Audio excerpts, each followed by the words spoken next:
The Belmont goats are a herd of 14 goats and technically one pet chicken who have lived in town in Portland since late 2012.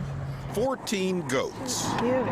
Keep Portland weird. This is so awesome. Living on a 2-acre lot on Southeast 11th and Belmont for more than a year. That lot had been bringing in rent-a-herds just for a month during the summer to clear the brush.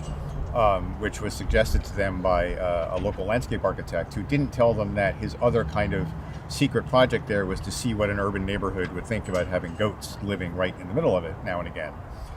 And one of the results of that experiment was this adjacent business owner decided that he wanted to just start his own herd there because he wanted goats every day, not just for 30 days out of the year. Belmont goat caretaker Jay Jimenez says it hasn't been easy. Finding a spot that can accommodate 14 goats within the city is kind of a tricky proposition. The owner of the property, Killian Pacific, has plans to develop here, so the goats have to go.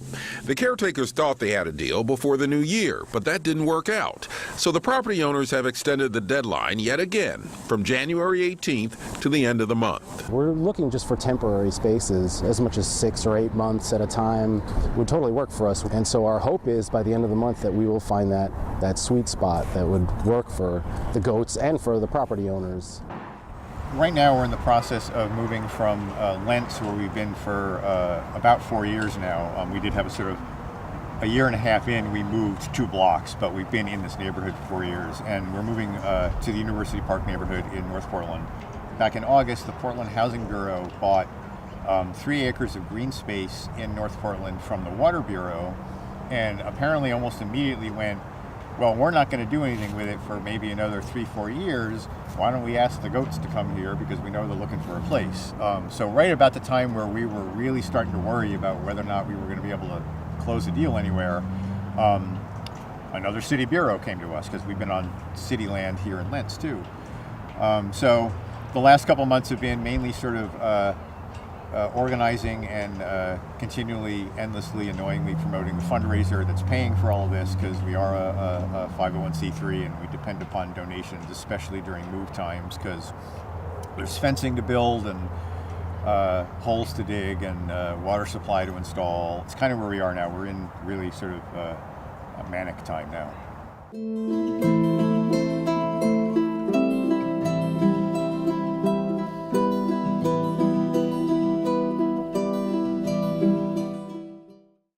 I am one of the feeding caretakers. I come and I feed them in the morning. I give them water.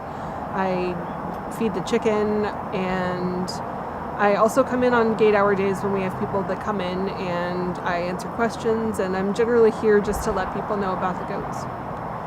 One of the funnier stories that I could offer about the Belmont goats is the story of how I became a goat herd. And basically what happened was I was waiting for the bus one morning when someone busted the gate open in the old location on the Lentz Town Center, and I had to wrangle 8 of the goats in by myself first thing in the morning. And I had to wait for the owners to come and bring some chain to fix the gate while they were on their way over. And they were basically just like, hey, you're pretty handy with the goat. Do you want to be a goat herd? So I became the accidental goat herd. My first reason for being here is just why I started showing up is it's the goats. I love them. It's like having, 14 pets. Well, 14 pets plus a chicken, so 15 pets.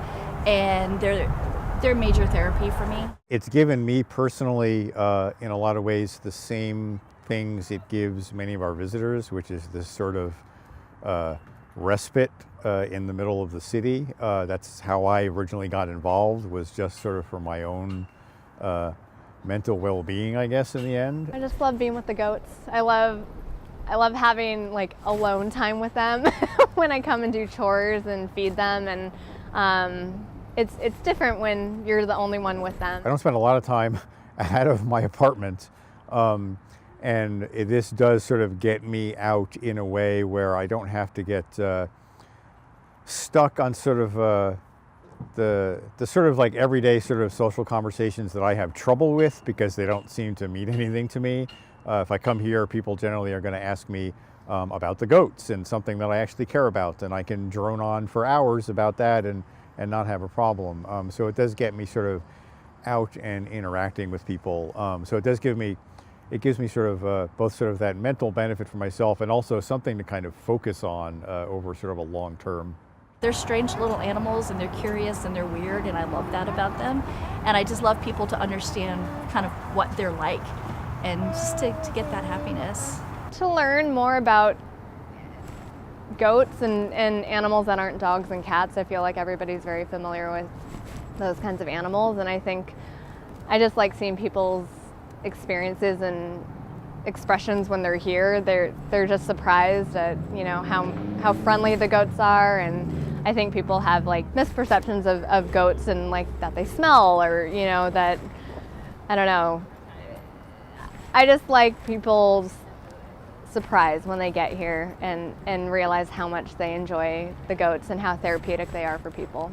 The thing that I hope most that people will get out of coming here is just a sense of well-being and happiness and just the joy of getting to experience a goat, be it for the first time or for the 100th time. We're going to be doing a little more sort of volunteer outreach once we move than we've done in the past, particularly to help cover visiting hours. Chores mostly is covered, but it helps to sometimes have a second person on chores. It definitely helps to have extra people who, even if they're not doing visiting hours with us all the time, can sort of be semi-on call. So particularly from sort of the North Portland area, we're going to be reaching out a lot more than we have in the past, just because we've reached the point where our capacity to